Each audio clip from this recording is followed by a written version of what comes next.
CSR এর মুক্তবাক অনুষ্ঠানে আপনাদের সাথে আছি আমি মনজুর আল মতিন। আজকে আমরা কথা বলবো 50 বছরে বাংলাদেশের আমলাতন্ত্রের অবস্থা নিয়ে। এ নিয়ে কথা বলতে আমাদের সাথে স্টুডিওতে উপস্থিত হয়েছেন জনাব মোফাজ্জল করিম, তিনি সাবেক সচিব ও রাষ্ট্রদূত। আছেন জনাব আবু আলম মোহাম্মদ শহীদ খান, তিনি সাবেক সচিব। আপনাদের দুজনকেই স্বাগত আমাদের স্টুডিওতে। এছাড়াও সরাসরি আমাদের সাথে যুক্ত হয়েছেন ডক্টর মোহাম্মদ আব্দুল মজিদ, তিনি সাবেক চেয়ারম্যান এনবিআর। আপনাদের সবাইকে স্বাগত আমাদের অনুষ্ঠানে। শুরুতেই জনাব মোফাজ্জল করিম, আপনার কাছে আসতে চাই। আমলাতন্ত্রের ইতিহাস বেশ পুরনো। ব্রিটিশ সময়ে একটা উদ্দেশ্যে আমলাতন্ত্র তৈরি হলো, এরপর পাকিস্তান তৈরি হলো এবং বঙ্গবন্ধু সে সময়ে লিয়াকত আলী খান সম্পর্কে লিখতে গিয়ে লিখছেন যে তিনি একজন রেফিউজি ছিলেন এবং সে কারণে তিনি চেয়েছিলেন বাঙালি এবং পাঞ্জাবিদের মধ্যে দ্বন্দ্ব তৈরি করে আমলাতন্ত্রের উপর নির্ভর করে ক্ষমতায় টিকে থাকতে, এবং সে কারণে আমলাতন্ত্রকে সে সময় একভাবে ব্যবহার করা হয়েছিল। স্বাধীন বাংলাদেশের আমলাতন্ত্রকে এই যে ইতিহাস, তার প্রেক্ষাপটে আপনি কিভাবে মূল্যায়ন করবেন? ধন্যবাদ। দেখুন, আমলাতন্ত্র একটা সিস্টেম যেটা যে কোনো দেশে যে কোনো রাষ্ট্র পরিচালনার জন্যে এটা অপরিহার্য, সব দেশেই থাকবে, স্বাভাবিক। শুধু রাষ্ট্র পরিচালনা কেন, দৈনন্দিন জীবনে আমরা দেখি, অর্থাৎ রাষ্ট্র বাদ দিয়ে যদি আপনি মানুষের সাধারণ জীবনেও দেখেন, একটা প্রতিষ্ঠান চালাতে গেলে সেটা শিল্প প্রতিষ্ঠানই হোক, ব্যবসা প্রতিষ্ঠানই হোক, এমনকি ছোটোখাটো একটা দোকানপাট কিছু চালাতে গেলে পরেও আপনি কিছু কর্মচারী নিযুক্ত করেন। ওই কর্মচারীরা যারা কাজ করে তাদেরই একটু ভদ্রসম্মত নাম হচ্ছে আমলা। যদিও কথাটা আজকাল খুব ভালো অর্থে খুব একটা ব্যবহার হয়তো হয় না। আমলা বললে মনে হয় যেন কোনো একটা একটা গালিগালি ভাব একটা মনে হয়। যাই হোক, কিন্তু আমলাতন্ত্র বা ব্যুরোক্রেসি এটাকে বাদ দিয়ে চলতে পারে না, সব দেশেই আছে, ইউরোপ, আমেরিকা, জাপান, অস্ট্রেলিয়া, যেখানেই বলুন না কেন। এখন কথা হচ্ছে আমাদের যে আমলাতন্ত্র, এটা বাংলাদেশের উদ্ভাবন নয়, এটা উত্তরাধিকার সূত্রে পাওয়া আমলাতন্ত্র। এবং উত্তরাধিকার মানে কি, তাও পাকিস্তানি উত্তরাধিকার নয়, এটাকে সেই ব্রিটিশ আমলের এটা। অর্থাৎ যখন ইংরেজরা যখন এই দেশের ওই পলাশির যুদ্ধের পরে যখন শাসনভার নিল, লর্ড ক্লাইভ ইত্যাদি নিল যখন তারপরে আস্তে আস্তে তারা একটা সিস্টেমের মধ্যে আনবার চেষ্টা করলো শাসন ব্যবস্থাকে। কিন্তু যেহেতু এটা একটা ব্যবসায়ী প্রতিষ্ঠান ছিল, ইস্ট ইন্ডিয়া কোম্পানি, তাদের একটা দেশের শাসন ব্যবস্থা চালানো তেমন অভিজ্ঞতাও ছিল না, যোগ্যতাও ছিল না। ফলে আমরা দেখতে পাই সেই 1757 পর থেকে প্রায় 100 বছর পর্যন্ত এখানে এই পাক ভারত উপমহাদেশে শাসন ব্যবস্থা খুবই একটা এলোমেলো ভাব ছিল। কারণ তারা ওই কোম্পানির একমাত্র কাজই ছিল খাজনা টাজনা আদায় করা, এই লোকজনের কাছ থেকে যেমন করে পারে এক্সটর্টিভ বা শোষণমূলক একটা ব্যাপার ছিল। এখানে সাধারণ মানুষের অংশগ্রহণ তো দূরের কথা, সাধারণ মানুষের ভালোর জন্যে, তাদের উপকারের জন্য কোনো কাজ করার তাদের কোনো নিয়ত ছিল না এবং করেও নেই বটে। তখন এমন অবস্থা দাঁড়ালো এই দেশের মধ্যে একটা স্বাভাবিকভাবেই সাধারণ মানুষের মধ্যে একটা অসন্তোষ বা একটা বিদ্রোহের মতো শুরু হলো, যেটা 1857 গিয়ে এই বিদ্রোহ প্রকাশিত হলো সিপাহী বিপ্লবের মাধ্যমে, যেটাকে সিপাহী বিদ্রোহ বলা হয়। আবার কিছু কিছু ঐতিহাসিকরা পরবর্তী পর্যায়ে এটাকে বলেছেন স্বাধীনতার প্রথম যুদ্ধ। তখন এই ইয়েতে আপনার স্বাধীনতার প্রথম যুদ্ধই বলুন আর সিপাহী বিপ্লব বলুন, তখন অনেক শূন্যক্ষয় হয় ইয়েদের, ব্রিটিশদের যথেষ্ট শূন্যক্ষয় হয়েছিল, এদেশের লোকও মারা গেছিল। তখন টনক নড়ল ব্রিটিশ রাজের, অর্থাৎ তখন মহারানী ভিক্টোরিয়া ছিলেন, তখন রানী ছিলেন, অর্থাৎ ব্রিটিশ সাম্রাজ্যের তিনি ছিলেন রানী। তো তিনি তখন এটার সাম্রাজ্য, এই তার ভারত উপমহাদেশে তার যে শাসন ব্যবস্থা, এটাকে নিজেরা নিয়ে নিলেন। নিয়ে কি করলেন, তখন 1861 একটা আইন পাশ করলেন, ইন্ডিয়ান সিভিল সার্ভিস অ্যাক্ট নাম দিয়ে, আইসিএস অ্যাক্ট, এবং তারই অধীনে যে সিস্টেমটা চালু করলেন ওটাকে আইসিএস সিস্টেম বলা হয়। খুব সংক্ষেপে বলি দুই এক লাইনের মধ্যে, সেটা হচ্ছে কি যে বিশ্ববিদ্যালয়ের তরুণ যারা ছাত্র বা ছাত্রই, তখন তো আর ছাত্রীদের নেওয়া হতো না, তরুণ ছাত্ররা যারা বের হয়ে আসতো এবং মেধাবী, তাদের মধ্যে একটা প্রতিযোগিতামূলক পরীক্ষা হতো। পরীক্ষা হয়ে কিছু সংখ্যক অফিসার রিক্রুট করে তাদেরকে পাঠানো হতো, ভারতবর্ষে পাঠানো হতো। আচ্ছা, এটাই হলো, এটা গোড়াপত্তন হলো এইভাবে। তারাও একটা অ্যাডভেঞ্চারের মতো মনে করে ইয়ে থেকে আসতো, ইংল্যান্ড থেকে তারা এই দেশে আসতো, সেই করতো।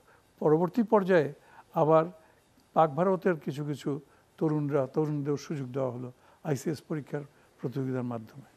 এইভাবে একটা কাঠামো সৃষ্টি হয়ে গেল।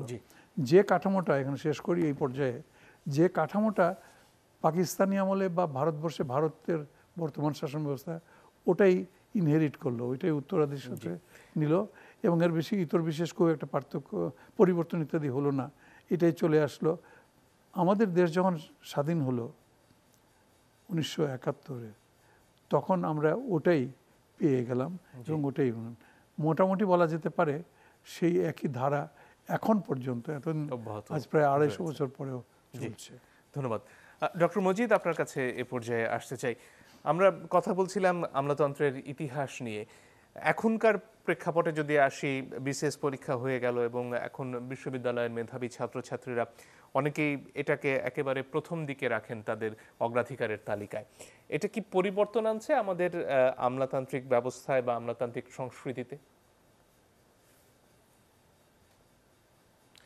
একটু বোধহয় আনমিউট করে নিতে হবে, শুনতে পাচ্ছি না আপনার কথা। 1971 সালের আগ পর্যন্ত যেমনটি সদ্য মোফাজ্জল করিম সাহেব বলেছেন, ওটা ব্রিটিশ আমলাতন্ত্র বা ব্রিটিশ সেই ঔপনিবেশিক নিয়ম কানুনে চলেছিল। কিন্তু 1971 সালের স্বাধীনতার পরে আমরা যে শাসনতন্ত্র যেটা প্রথম 1972 সালে প্রবর্তন করে, সেখানে কিন্তু খুব স্পষ্ট করে পুরো প্রশাসনকে 3টা ভাগে ভাগ করে দেখানো হলো। একটা হচ্ছে নির্বাহী বিভাগ, একটা হচ্ছে আইন বিভাগ, আর একটা হচ্ছে বিচার বিভাগ। 3জন আলাদাই কিন্তু আবার পরস্পর প্রযুক্ত।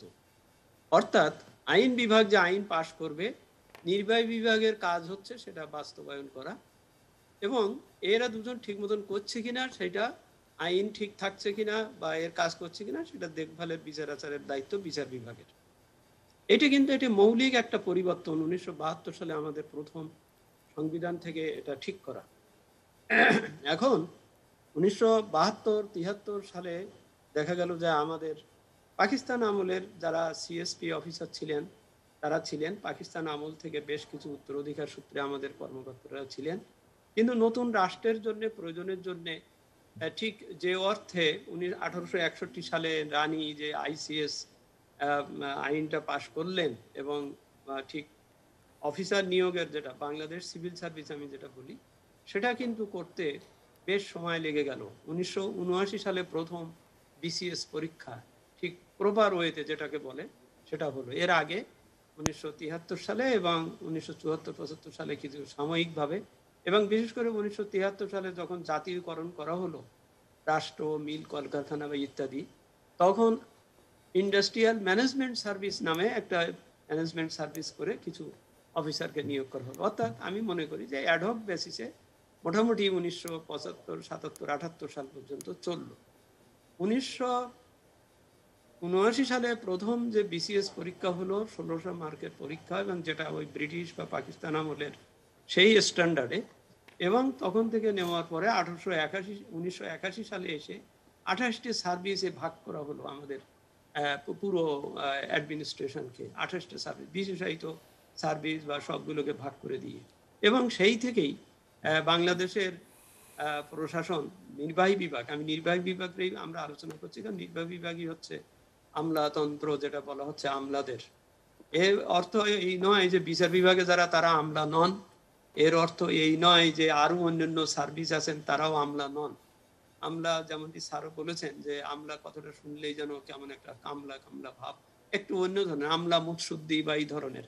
আসলে কিন্তু এটা একটা কিন্তু অত্যন্ত গুরুত্বপূর্ণ একটি সার্ভিস বা পদ, যেটা ব্যবস্থাপনায়, রাষ্ট্রের ব্যবস্থাপনায় হবে। এখানে একটা জিনিস খুব খেয়াল করার বিষয়, যেটা কিন্তু হচ্ছে আপনি তো কাঠামোগত পরিবর্তনগুলোর কথা বলছিলেন ডক্টর মজিদ, কিন্তু একটু আগে জনাব করিম যেটা বলছিলেন যে এর আগে ব্রিটিশ সময়ে বা পাকিস্তান সময়ে যে ধারাবাহিকতা ছিল সেটা তো এক ধরনের নিয়ন্ত্রণ বা নিষ্পেষণেই এই রাষ্ট্রযন্ত্র ব্যবহার হয়েছে। স্বাধীনতার পরে এই সংস্কৃতি থেকে আসলে আমরা কতটুকু বের হতে পেরেছি? সেই বেরোবার পথের কথাই আমি আসছি। সেই বিষয়টা হচ্ছে যে আমি বললাম আবার আমাদের সেই 1972 সালে সেই সংবিধানের প্রস্তাবনার প্রথম যে 3টি শব্দ, আমরা বাংলাদেশের জনগণ, অর্থাৎ সমগ্র জনগণকে কিন্তু সম্পৃক্ত করা হলো বা তাদেরকে স্বীকৃতি দেওয়া হলো, এবং তাদেরকে প্রশাসনের জন্য যে যে যে আমলাতন্ত্র যে বিষয় সেটি প্রথম দিকে তো কিছুটাই পাকিস্তান বা ব্রিটিশ আমলের ওই ধারাবাহিকতা তো রাখতে হয়েই ছিল, চলছিল। আমি বলছি যে 1979 সালে প্রথম যে বিসিএস পরীক্ষা হলো বা 1981 সালে যে বিসিএস 28টি সার্ভিস ঠিক করা হলো, তখন থেকেই কিন্তু মূলত একটা পরিবর্তনের ধারা সেখান থেকে আসলো। যেমন আমরা এটা বলতে পারি যে 1981 সালে আমরা যখন ট্রেনিং নিয়েছিলাম সিভিল অফিসার্স ট্রেনিং একাডেমিতে, তৎকালীন আমাদের যিনি অধ্যক্ষ ছিলেন তিনি কিন্তু ওই মিথটা ভাঙতে চেয়েছিলেন, যে প্রথম থেকেই আমাদেরকে যে এই অফিসাররা ওই পাকিস্তান আমলের মতো বা আগের আমলের মতো না কুচু বা অন্যভাবে জনবিচ্ছিন্ন টাইপের থাকবে না, তারা জনগণের সাথে, যেমন আমাদের সেই সময় ট্রেনিং ইভেন্ট এখনো চালু আছে, আমাদের ট্রেনিং এ আমরা যে সার্ভিসেরই হই না কেন আমাদেরকে 1 মাস করে গ্রামে সাধারণ মানুষের সাথে তাদের সমস্যার সাথে আমাদের ট্রেনিং এ পাঠানো হতো। এবং এইভাবেই কিন্তু সিভিল সার্ভিসকে জনগণের বা সকলের জনঘনিষ্ঠতা সাথে তৈরি হয়েছে বলে আপনি মনে করেন? হ্যাঁ, এই সিভিল সার্ভিসকে আবার ব্যবহার করার ক্ষেত্রে এর নানান ধরনের পট পরিবর্তন ঘটেছে, যেটা 80-র দশকে জি, সে অংশে একটু পরে আসতে চাই এবং পরবর্তীকালে। জি, সেটা এই ফাঁকে একটু জনাব শহীদ খানের কাছে আসতে চাই। এই যে পরিবর্তনের কথা বলা হচ্ছে এবং জনঘনিষ্ঠ হওয়ার কথা বলা হচ্ছিল, সেটারও তো বিভিন্ন মাত্রা থাকে। ধরুন পাশের দেশ মিয়ানমারের কথা যদি চিন্তা করি, সেখানকার সামরিক আমলাতন্ত্র ঘনিষ্ঠ হতে হতে এমনভাবে বিভিন্ন ব্যবসায় জড়িয়ে পড়েছে যে যখন রাষ্ট্রে এমন ধরনের রাজনৈতিক শক্তি আসতে চায় যেটা তাদের সেই ব্যবসায়িক স্বার্থে ক্ষতি করবে, তারা রাষ্ট্র ক্ষমতা দখল করার প্রয়োজনীয়তা অনুভব করে। আমাদের দেশের সামরিক বা বেসামরিক আমলাতন্ত্র আসলে কতটুকু সেই ভারসাম্য রক্ষা করতে পারছে? দেখেন, আমাদের সংবিধানের কথা আলোচনা হচ্ছিল, সংবিধানে পরিষ্কারভাবে বলা হয়েছে যে রাষ্ট্রের মালিক জনগণ। সেটা শুধু আমলাদের জন্য না, যারা রাষ্ট্র পরিচালনা করেন তাদের জন্য এবং সবার জন্য, যারা জনগণের পয়সায় বেতন ভাতা দিয়ে নেন আর কি তাদের জন্য, যারা নির্বাচিত হন তাদের জন্য। আর কর্মচারীদের সম্পর্কে পরিষ্কার বলা হয়েছে যে সকল সময় জনগণের সেবা করা হলো সকল রাষ্ট্রীয় কর্মচারীর দায়িত্ব, কর্তব্য। তো এই হলো আমাদের সংবিধান, এবং সেটা একটা ডিপার্চার ফ্রম ব্রিটিশ যে সিস্টেম ছিল, যেটা স্যার একটু আগে বললেন, মোদি সাহেব বললেন যে এটা একটা ডিপার্চার। ব্রিটিশ সিস্টেমটাই তো ইন্ডিয়া, পাকিস্তান, অন্যান্যরা ফলো করেছে। পাকিস্তান খুব বেশি ফলো করতে পারেনি। পাকিস্তানে তো আমলাতন্ত্রের জায়গায় সামরিকতন্ত্র, স্বৈরতন্ত্র আছে। আমলাতন্ত্রের সাথে কতগুলো খুব ঘনিষ্ঠ শব্দ আছে, সেগুলো একটু শুনলেই বোঝা যাবে যে আমলাতন্ত্র, অভিজাততন্ত্র কি, এলিট, এখন এলিট, সাব এলিট বা লোয়ার এলিট, এটা হলো আমলাদেরকে বলা হইতে যেতে পারে। তার সাথে আছে স্বৈরতন্ত্র, তার সাথে আছে সেনাতন্ত্র, তার সাথে আছে একনায়কতন্ত্র। হ্যাঁ, তো এই সব মিলেই একটা আমলাতন্ত্র। আমরা তন্ত্রের মধ্যে আছি আর কি। যে লাস্ট 50 বছরে যখন আমলাদের নিয়ে কথা বলো, তখন আমাদের বুঝতে হবে যে আমরা কতগুলো তন্ত্রের মধ্যে আছি। একটা আছে আমলাতন্ত্র, অভিজাততন্ত্রের মধ্যে, আরেকটা আছে স্বৈরতন্ত্রের মধ্যে, কখনো স্বৈরতন্ত্র আছে, কোনো সময় সেনাতন্ত্রের মধ্যে আমরা আছি, মাঝে মাঝে গণতন্ত্রের মধ্যে থাকি, গণতন্ত্রের মধ্যে থাকলেও একনায়কতন্ত্রের মধ্যে আমরা ঘোরপাক খেতে থাকি। এই হলো গোটা পুরো 50 বছর বাংলাদেশের অ্যানালাইসিস। সেখানে আমলারা কী করতে পারে, কি করেছে, যেটা 1971 সালে যখন দেশ স্বাধীন হলো, তখন আমাদের আমলারা কারা ছিলেন? স্যার আমার পাশে বসে, উনি ছিলেন তখন আমলা, বাংলাদেশের প্রতিনিধিত্ব করেন উনি, সিএসপি অফিসার, ওনারাই আসলেন। এবং ওনারা যে সংখ্যক অফিসার ছিলেন, সেই সংখ্যক অফিসার দিয়ে কিন্তু রাষ্ট্র পরিচালনা করা সম্ভব ছিল না, খুবই স্বাভাবিক, সম্ভব ছিল না। কেন, বেশিরভাগ আমলা ওই সময় সিএসপি আর পাকিস্তান পুলিশ সার্ভিস, যে সার্ভিসের কথা বলি, 5টা-6টা সার্ভিস ছিল, সেটার বেশিরভাগ দখল করে রেখেছিল পাঞ্জাবিরা বা পশ্চিম পাকিস্তানি আরও অন্যান্যরা। আমাদের খুবই কম সংখ্যক, ওই 50 জনের মধ্যে হয়তো 10 জন 5 জন। তো এই তারা যখন আসলেন এবং তাদের যে লেভেল ছিল, এই লেভেলটা কিন্তু তারা, স্যার তো জয়েন্ট সেক্রেটারি ছিলেন না, স্যার ডেপুটি সেক্রেটারিও ছিলেন না, মানে যখন দেশ স্বাধীন হয়। আপনি ডেপুটি কমিশনার হয়েছিলেন 71 সালের 16ই ডিসেম্বর স্যার। 71 সালের 16 December additional deputy deputy commissioner, মানে স্যার সিনিয়র স্কেল ধরা যেতে পারে, সিনিয়র স্কেল পদে স্যার চাকরি করতেন এবং আসলেন। এবং তার উপরে হয়তো আমাদের কয়েকজন ডেপুটি সেক্রেটারি ছিল, কোনো জয়েন্ট সেক্রেটারি ছিল বলে আমার ধারণা নেই। এবং তাদের হাতেই কিন্তু দেশ পরিচালনার ভার পড়লো। একটা আমলাতন্ত্র তো একটা স্ট্রাকচার, এই স্ট্রাকচারে আমরা একেবারে মিড লেভেলেও পৌঁছতে পারিনি আমাদের আমলারা। তখন আমাদের দেশ স্বাধীন হয়েছে এবং আমরা তখন তাদেরকে দিয়ে এটা করার চেষ্টা করি। বিশাল ক্রাইসিস, আপনি এখন চিন্তা করেন 71-এর 16ই ডিসেম্বর, একেবারে রক্তের বন্যায় ভেসে যাওয়া একটা দেশ এবং চারিদিকে ধ্বংসস্তূপ। সেই ধ্বংসস্তূপ থেকে এই দেশটাকে গড়ে তোলার জন্য আমাদের কাছে কি আছে? আমাদের কাছে একটা পলিটিক্যাল শক্তি আছে, খুব পপুলার পলিটিক্যাল গভর্নমেন্ট ছিল, বঙ্গবন্ধুর মতো পপুলার লিডার ছিল, কিন্তু তার কাছে কি ছিল? তার কাছে মানে আমলারা নাই, তার কাছে ভালো সরকারি কর্মচারী নাই, তার কাছে ভালো পুলিশ অফিসার নাই, কিছুই ছিল না তাদের। সেই পরিস্থিতি তারা হয়তো দেশটা পরিচালনা করার চেষ্টা করেছেন। এবং 75 সালে যখন বঙ্গবন্ধুকে খুন করা হয় তা এবং তাদের পরিবারের সবাইকে খুন করা হয়, তারপর আমরা কী দেখলাম? সেই জন্য আমি কতগুলো তন্ত্রের কথা বললাম। তারপরে আমরা সেনাতন্ত্রের মধ্যে পৌঁছে গেলাম। তখন সেনা আমলারা দেশটা শাসন করার চেষ্টা করলো এবং তারাও সব ওই সময় 71 সালে সব মেজর ছিল, কিন্তু কোনো মেজর জেনারেল, 2-1 কর্নেল ওসমানী, আমাদের যে যুদ্ধের যে প্রধান নেতা, উনি একজন কর্নেল, আরেকজন ব্রিগেডিয়ার মজুমদার কি ছিলেন আর কি, কিন্তু অধিকাংশ সেক্টর কমান্ডার মেজরের উপরে ছিল না। এবং তারা এসে আর্মি চিফ হলেন, তারা এসে ডেপুটি চিফ অফ আর্মি হলেন, তারা এসে নৌবাহিনী প্রধান হলেন। মানে আমলাদের ক্ষেত্রে যা ঘটছে, তারা এসে সচিবালয়ের দায়িত্ব নিলেন। অনভিজ্ঞ, ওই অবস্থায় অনভিজ্ঞ তো বটেই, কারণ একজন সচিব তৈরি করতে মিনিমাম 20 বছর 15 বছর লাগে। এটা জানি আমাদের সার্ভিসে 10 বছরের আগে ডেপুটি সেক্রেটারি হওয়া যায় না, 15 বছর জয়েন্ট সেক্রেটারি, 20 বছর পরে এডিশনাল সেক্রেটারি, দেন সচিব হতে পারেন এবং তারপর তার 8-10 বছর চাকরি করতে পারেন তারা। কিন্তু আমাদের দেশে ওই যখন স্বাধীনতা লাভ করলাম, তারপরে যারা চাকরিতে ছিলেন তারা 2005 সাল পর্যন্ত চাকরি করেছেন। অলমোস্ট 35 বছর ধরে তারা চাকরি, টপ লেভেলে চাকরি করেছেন। 35 বছর তারাই ছিলেন, তারাই টপ লেভেলে ছিলেন। তো এইখানে আমাদেরকে আমলাদেরকে বোঝার চেষ্টা করতে হবে এবং এই আমলারা কতটুকু স্বাধীনভাবে কাজ করতে পেরেছিলেন সেটা আমাদেরকে দেখতে হবে। যখন 75-এর সেই ঘটনার পরে তো আমলাদের স্বাধীনতার কোনো প্রশ্নই আসে না, বিকজ আমলাতন্ত্র কিন্তু স্বৈরতন্ত্র বা সেনাতন্ত্রের সাথে যায় না, কমপ্লিটলি ডিফারেন্ট। তাহলে তো রাজার শাসন থাকতো, জমিদারের শাসন থাকতো, যেটা ইস্ট ইন্ডিয়া কোম্পানির শাসন থাকতো।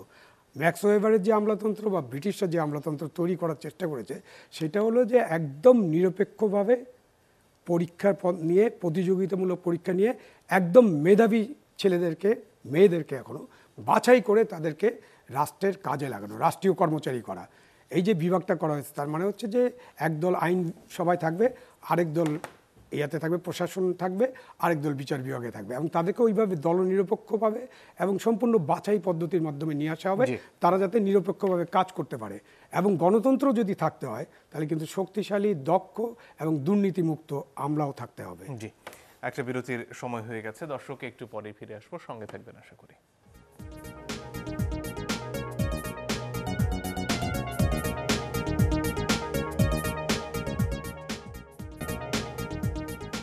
দর্শক, আপনারা দেখছেন সিএসআর মুক্তবাক।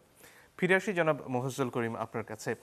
এই যে আমলাতন্ত্রের ক্রমবিকাশ নিয়ে আমরা এতক্ষণ কথা বলছিলাম, সেখানে আসলে আমলাতন্ত্র তো বলা হচ্ছিল যে যারা শাসক তাদের সাথে জনগণের এক ধরনের যোগাযোগ তৈরি করবেন, সেটা প্রতিষ্ঠায় কতদূর এগোলো, নাকি তারা আসলে এখনো রাজনৈতিক শক্তি যেমনটা চাইছেন তাদের চাপের মুখে চলতে বাধ্য হন?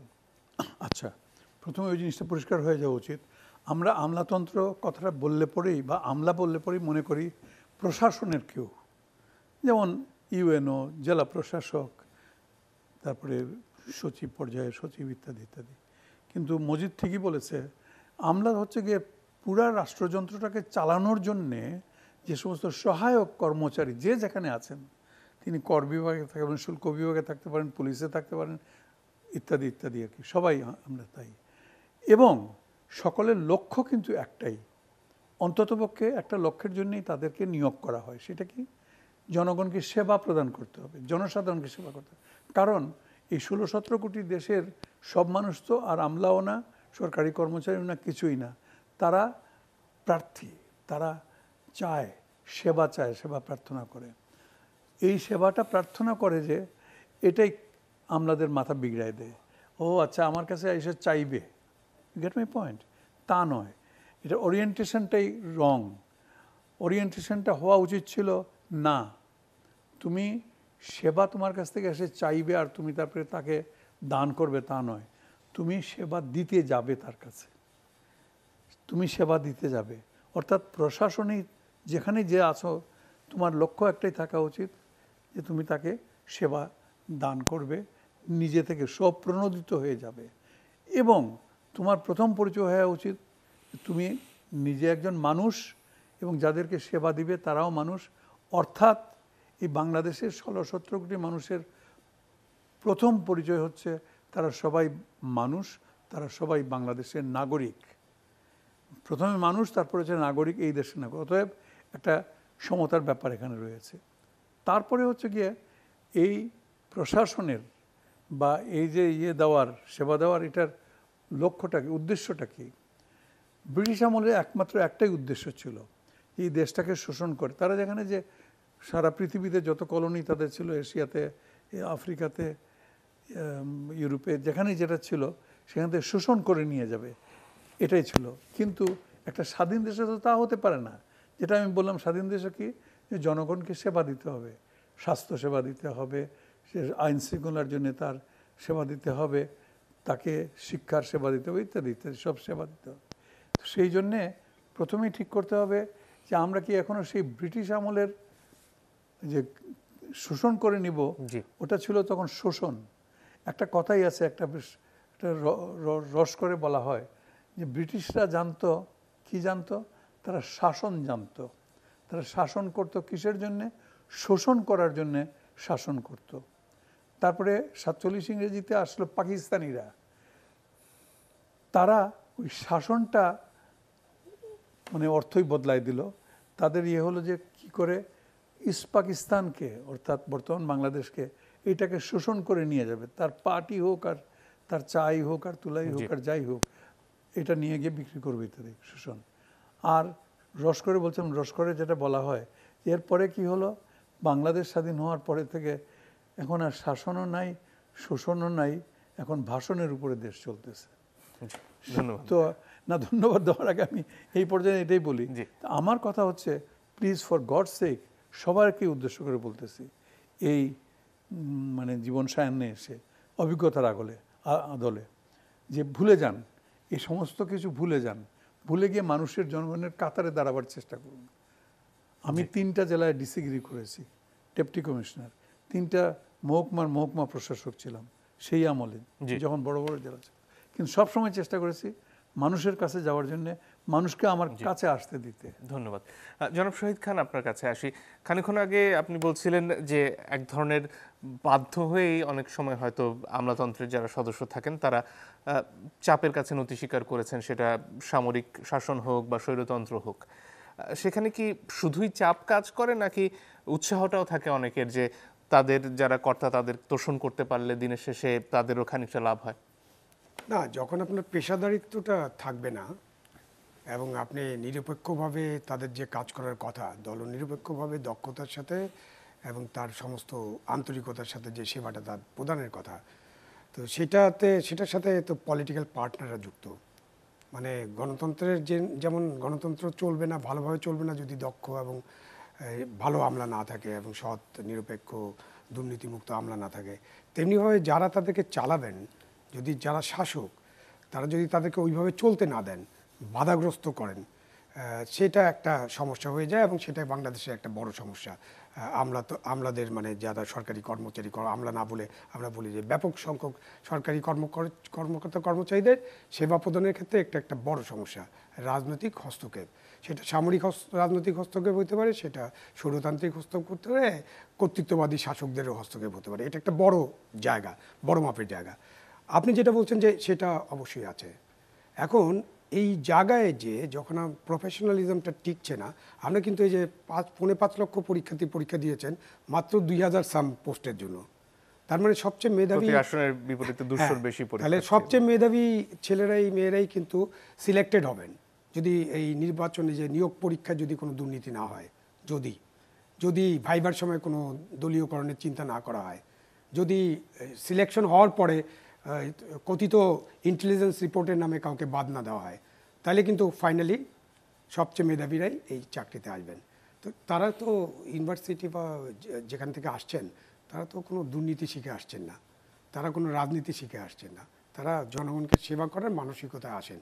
কিন্তু এরপরে আসে ওই যে চাপটা, বড় একটা চাপ তাদের উপরে থাকে, পলিটিক্যাল মাস্টার যারা, তারা যেটাই হোক, কোনো রাজনৈতিক দল হোক, কোনো স্বৈরতান্ত্রিক শাসকরা হোক, তারা চাপটা সৃষ্টি করেন। এই চাপের মুখে পড়ে এই তরুণ মেধাবী ছেলেদেরকে যে নেতৃত্ব দেওয়া দরকার, স্যার এখানে আছেন, এটা দায় নিতে হবে স্যারদেরকে, আমাকেও নিতে হবে ভবিষ্যতের জন্য, কেন আমার স্যারের সমান বয়স আমার না। কিন্তু আমরা যখন বলি যে আমাদের আমলাতন্ত্র চাপের মুখে নতজানু হয়ে পড়ছে, আমাদের আমলাতন্ত্র দক্ষতা হারিয়ে ফেলছে, আমাদের আমলারা মানে সরকারি কর্মকর্তা কর্মচারীরা দুর্নীতির আশ্রয় গ্রহণ করছে, তাহলে আমরা এদেরকে শিখালাম কি? তাহলে আমরা শিখাতে ব্যর্থ হয়েছি। এবং এই ব্যর্থটা আমাদের একেবারে প্রথম থেকেই।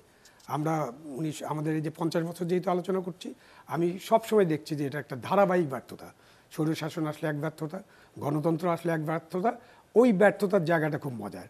ওইখানে হলো তোষণবাজ, যারা তেলের ড্রাম নিয়ে নাকি তারা বসে থাকে, এবং তারা যেন তেন প্রকারে শাসক গোষ্ঠীর যে ক্ষমতাসীন যে ক্লিক আছে সেই ক্লিকের কাছে চলে যায়, এবং তাদের মাধ্যমে তাদের পদায়ন, মানে প্রথম নিয়োগটা যদি ঠিকমতো হয় তাহলে তারা ওখানে কিছু হলো না, তারপরে তারা পদায়ন। যেমন ধরেন যে আপনি যারা নির্বাচিত হবেন বিশেষ অ্যাডমিন মনে করেন, তাদের কেউ ঢাকায় থাকতে চাবেন, ঢাকার ডিসি অফিসে তাদের পোস্টিং চাই, তখন একটা তদবির শুরু হয়ে যাবে।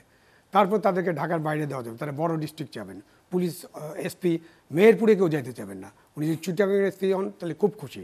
সেমনিভাবে সব ক্ষেত্রে আপনি দেখবেন তার তখন একটা এন্টাইটেলমেন্টের মতো আমার এখানে থাকতে হবে, এবং এখানে থাকার জন্য তদবির শুরু করেন এবং তোষণ শুরু করেন। এই তোষণের মধ্যে হারিয়ে যান। এরপরে হয় যে ক্ষমতার অপব্যবহার যখন করতে শিখিয়ে ফেলা হয় যখন তাকে, তখন তিনি ক্ষমতার অপব্যবহার করে দুর্নীতিতে নিমজ্জিত হয়ে যান। এটা হলো 50 বছরের আমাদের আমলাদের আমলনামা। এখান থেকে কিন্তু বেরোতে হবে।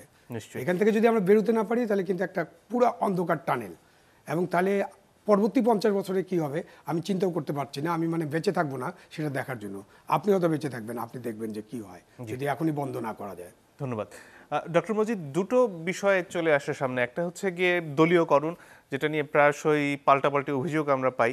আরেকটা হচ্ছে এই যে তোষণ, যে যারা বেশি তোষণ করতে পারেন কর্তাদের, তাদের উত্তরোত্তর অগ্রগতি হয়, যারা পারেন না তারা পিছিয়ে পড়েন। তাহলে যারা শেষমেশ ওপরে আসছেন তাদের মধ্যে কি আসলে পেশাদারিত্ব খুঁজে পাওয়া সম্ভব? দেখুন, এটা পারস্পরিক ব্যাপার, পারস্পরিক প্রযুক্ত বিষয়। এই কারণে আমি দুইটা ঘটনার কথা বলি অন্যভাবে। সেটা হচ্ছে আক্তার হামিদ খান, তিনি 1943 সালে আইসিএস অফিসার ছিলেন। তিনি যখন দেখলেন যে ব্রিটিশ গভর্নমেন্ট চাল মজুত করে জনগণকে দিচ্ছে না, সৈন্যদের জন্য রেখে দিচ্ছে, কষ্ট দিচ্ছে, তিনি সেই সময় ওই চালের গুদামের এই ডালা খুলে দিয়ে মানুষকে চাল বিলি করে দিয়ে একখান পদত্যাগপত্র লিখে চলে এসেছিলেন। কথা হচ্ছে যে সে নিজে কতটা কিভাবে থাকবে এটার উপরে নির্ভর করছে। আবুল কাশেম খান নামে একজন বিচারক ছিলেন বরিশালে, তারপরে যিনি ওই যে আমাদের একে খান কোম্পানির প্রতিষ্ঠাতা, তিনি ম্যাজিস্ট্রেট ছিলেন, এই জুডিশিয়াল ছিলেন, ম্যাজিস্ট্রেট ছিলেন। তিনি এক ইংরেজ অফিসারের বিরুদ্ধে রায় দিয়েছিলেন, কারণ ওই ইংরেজ অফিসার আমাদের তপন রায় চৌধুরীর বাবা, তিনি কংগ্রেসের কর্মী ছিলেন, তার সাথে খারাপ ব্যবহার করেছিল, সেই জন্য তিনি সেই অফিসারের বিরুদ্ধে রায় দিয়েছিলেন, যার জন্য তাকে বদলি করে অন্য এক রিমোট এলাকাতে দিয়েছিল, যার জন্য তিনি সেই ওই চাকরি ছেড়ে দিয়ে পরবর্তীকালে আমরা তাকে একজন শিল্পপতি হিসেবে দেখলাম।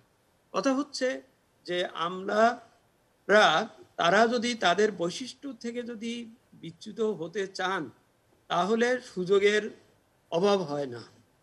এই যদি একটা সার্টেন টাইমে যদি সবাই এটাকে ঠিক মতন যদি তার নিজের মর্যাদা বক্তব্য বিষয়কে রাখতেন।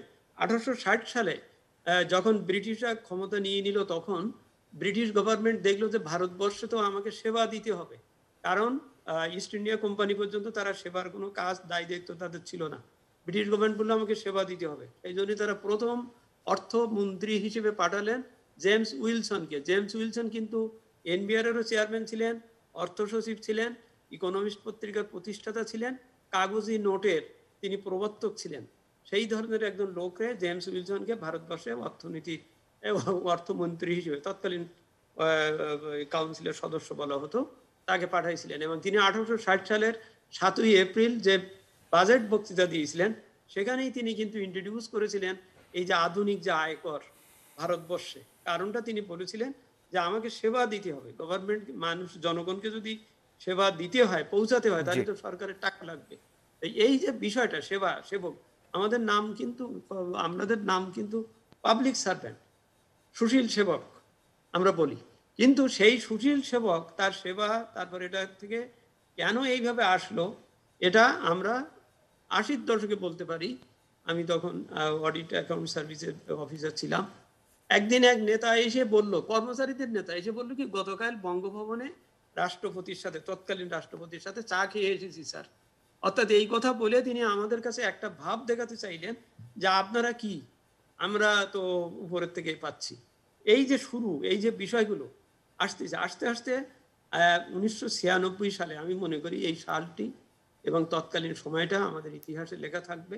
এটার বিবেচনাও হবে যে যখন আমাদের এই আমলারা, অফিসাররা তাদেরকে একসাথে ঘর থেকে বের করে তখন যখনই আসলেন, তার পরবর্তী থেকে আমরা দেখলাম যে হিরো জিরো হচ্ছে, জিরো হিরো হচ্ছে, এবং নিজেরাই, এবং একথা বলা বাহুল্য যে আমরাই আমাদের শত্রু হয়ে গেলাম।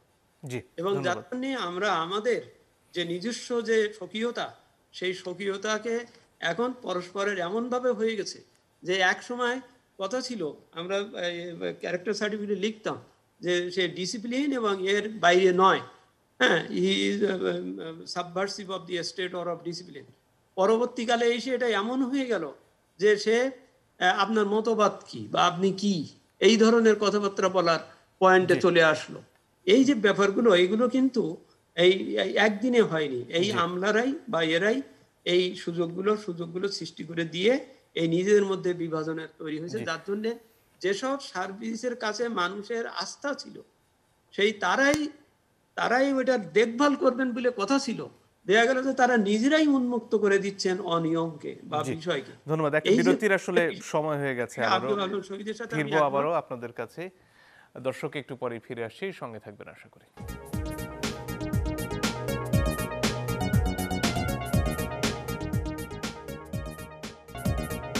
দর্শক, অনুষ্ঠানের শেষ প্রান্তে আমরা।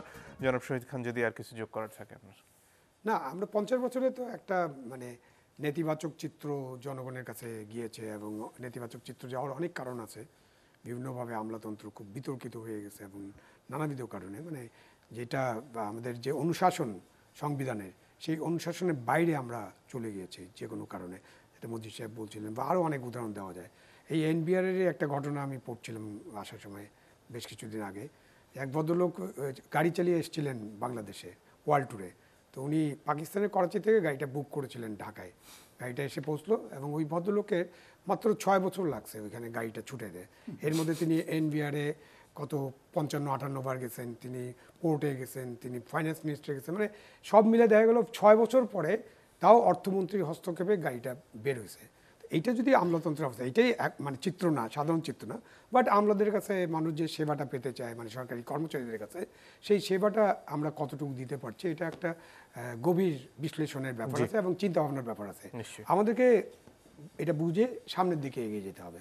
যে কারণে আমলাতন্ত্রের সৃষ্টি, সেটাই আমাদেরকে ভালোভাবে প্রতিপালন করতে হবে। ধন্যবাদ। ডক্টর মজিদ, আপনার যদি আর কিছু যোগ করার থাকে। সেটা হচ্ছে, আমরাও নেতিবাচক কথা অনেক বললাম, সেটা পরিস্থিতির কারণে বিভিন্ন সময় হয়েছে। মানে এই নয় যে আমি এখান থেকে ফিরতে পারবো না, আমাকে ফিরতে হবে, আমাকে জনগণের কাছে যেতে হবে। রবীন্দ্রনাথেরও এবার ফিরাও মোরে কবিতাটা মাঝে মাঝে পড়তে হবে, কেননা আমি যে উদ্দেশ্যে আমার সৃষ্টি, আমি তাদের কাজে, যারা আমাকে কর দেন, সেই করের টাকায় তাকে সেবা আমাকে দিতে হবে। আমি এনবিআর এর সাবেক চেয়ারম্যান হিসেবে বলছি, খুব লজ্জাবোধ করবে যে আমি কর নেব কিন্তু আমি কোনো সার্ভিস দিচ্ছি না বা সার্ভিস পাচ্ছে না। সুতরাং আমাকে সার্ভিস ওরিয়েন্টেড, আমার একটাই সেটা হচ্ছে আমার দৃষ্টিভঙ্গি, আমার মনোভঙ্গি পরিবর্তন করতে হবে, মাইন্ডসেট পরিবর্তন করতে হবে, করে জনগণমুখী হতে হবে। তাহলেই অন্য কোনো কিছু বাধা বিপত্তি উপর থেকে যতই চাপ যাই হোক, সেগুলো কাটাবার মতন মানসিক মনোবল আমাকে উদাহরণস্বরূপ তৈরি করতে হবে। করলেই আমি আমার ঋত গৌরব, হারানো মর্যাদা, হারানো কর্মশীলতা আমি ফিরে পাবো, এবং এটি ফিরে পেতেই হবে আমাদের সকলের স্বার্থে। জি, ধন্যবাদ। মোফাজ্জল করিম সাহেব, যদি আপনার কিছু যোগ করার থাকে। আচ্ছা, আমি একটা কথা পরিষ্কার বলতে চাই। ৭১ ইংরেজি যখন স্বাধীন হলাম, সেই থেকে আজ পর্যন্ত এই ৫০ বছরে আমরা একটু যদি তাকাই, তাহলে দেখব খুব বেশি সেবার দিকটাতে মোটেই উন্নতি হয় নাই। বরং যেটা হয়েছে, যেটা এখন সেবাটা একটা পণ্যে দাঁড়িয়ে গেছে। যত দিন যাচ্ছে, আগে যে একেবারে খুব ধোয়া তুলসী পাতা আমরা সবাই ছিলাম, তা আমি মনে করি না। কিন্তু এখন যে কোনো সেক্টরেই সেবাদানটা একটা পণ্য হয়ে গেছে। ফেলো করি মাখো তেল। তো এই অ্যাটিটিউডটা থেকে বের হয়ে আসতেই হবে। এবং এটা বের হতে পারবে কখন? যারা আমাদের রাষ্ট্র পরিচালনায় যে সমস্ত রাজনীতিক বৃন্দ রয়েছেন। কারণ আমি মনে প্রাণে বিশ্বাস করি জনপ্রতিনিধিরাই দেশ শাসন করবেন, ঠিক আছে, করছেন, এবং তারাই দৃষ্টান্ত স্থাপন করবেন। তারা যদি দৃষ্টান্ত স্থাপন করেন, তাহলে আমরাও ঠিক মতো চলবে। কারণ যত কিছু অসুবিধা হচ্ছে, সব আমলা এবং রাজনীতিবিদদের মধ্যে যে একটা নেক্সাস, আনহোলি অ্যালায়েন্স হয়ে যায়। এই আনহোলি অ্যালায়েন্স থেকে এটা সমস্ত হয়। একজন মাঠ পর্যায়ের যে কোনো কর্মচারী, সেটা কর বিভাগই হোক, আর পুলিশ বিভাগ হোক, আর প্রশাসনই হোক, বা এমনকি স্বাস্থ্য বিভাগ, শিক্ষা বিভাগ হোক, যদি মনে করে যে সে দুর্নীতিমুক্ত থাকবে, অবশ্যই থাকতে পারে। কিন্তু তার যে রাজনৈতিক যে আরেকজন সহকর্মী বা আরেকজন যে রয়েছেন, পাশেই একজন রয়েছেন, তিনি এমপি হতে পারেন, রাজনৈতিক নেতা হতে পারেন, তিনি যদি তাকে যদি ওই পথে টেনে নিয়ে যান আর দুজনে হাত মিলিয়ে ফেলেন, যে জিনিসটা আজকাল অহরহ হচ্ছে, তাহলে কোনো সম্ভাবনা নাই। না হলে মেধাবী ছেলেমেয়েরা এখন আসতেছে, অনেক মেধাবী, তারা আমাদের চেয়ে অনেক বেশি বেশি মেধাবী, কারণ এখনকার প্রযুক্তি যুগের ছেলে মেয়ে তারা। এদের কাজে লাগাতে হলে পরে ওই জিনিসটা বাদ দিতে হবে। এবং এটা সবচেয়ে খারাপ পর্যায়ে চলে গেছিল যখন ৯০-এর দশকের মাঝামাঝি সময়ে আমাদেরই কিছু সহকর্মী তারা গিয়ে রাজনীতিবিদদের সঙ্গে হাত মিলিয়ে রাজনীতিতে জড়িয়ে পড়েছিলেন। এটা হারাম হওয়া উচিত ছিল এর জন্য সরকারি কর্মচারী। আজকের মতো আসলে সময় ফুরিয়ে গেছে। আপনাদের তিনজনকে অসংখ্য ধন্যবাদ আমাদেরকে সময় দেওয়ার জন্য। দর্শক, ধন্যবাদ আপনাদেরকেও যারা আমাদের সাথে ছিলেন। বিদায় নিচ্ছি আজকের মতো।